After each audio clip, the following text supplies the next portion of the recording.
یہ وہ عشرہ ہے جو جہنم سے آزادی کا عشرہ۔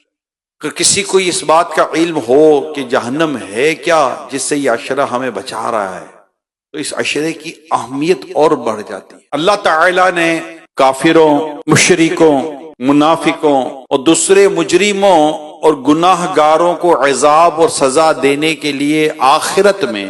جو ایک نہایتی خوفناک اور بھیانک مقام تیار کر رکھا ہے، اس کا نام جہنم ہے، اور اسی کو اردو میں دوزخ بھی کہتے ہیں۔ حدیث پاک میں ہے دوزخیوں کو جہنم کی آگ میں بار بار جلایا جائے گا، جب وہ جل بھن کر کوئلہ ہو جائیں گے تو پھر دوبارہ ان کو نئے گوشت اور نئی جلد کے ساتھ اور پھر ان کو آگ میں جلایا جائے گا۔ یہ عذاب بار بار ہوتا رہے گا۔ جہنم کی آگ کی گرمی کا یہ علم ہے کہ نبی رحمت صلی اللہ علیہ وسلم نے فرمایا فرشتوں نے 1000 برس تک جہنم کی آگ کو بھڑکایا تو وہ سرخ ہو گئی، پھر دوبارہ 1000 برس تک بھڑکائی گئی تو وہ سفید ہو گئی، پھر تیسری بار جب 1000 برس تک بھڑکائی گئی تو وہ کالے رنگ کی ہو گئی، تو وہ نہایت خوفناک سیاہ رنگ کی کالی۔ ایک روایت میں یہ بھی آیا ہے کہ جہنم کی آگ کی گرمی دنیا کی گرمی سے 69 درجے زیادہ ہے۔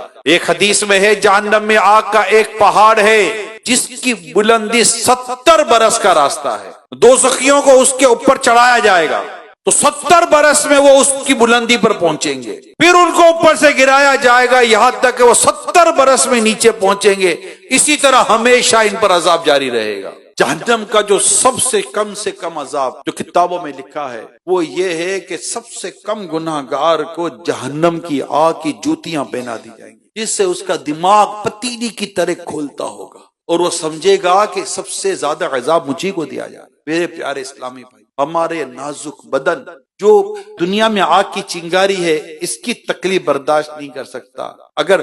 موم بتی پر انگلی یا ہاتھ آ جائے تو وہ برداشت نہیں ہوتا، چولہا جلاتے وقت ہم ڈرتے ہیں، جلتی سگریٹ اگر پاؤں کے نیچے آ جائے تو ایک چھالا ہو جاتا ہے جس کی تکلیف ہم سے برداشت نہیں ہوتی۔ اللہ نہ کرے، اللہ نہ کرے، اللہ نہ کرے، اللہ نہ کرے، اللہ نہ کرے، اللہ نہ کرے، گناہوں کی وجہ سے ایمان برباد ہو گیا تو کیا کرے، اللہ ناراض ہو گیا جہنم میں ڈال دے گا تو کیا کرے۔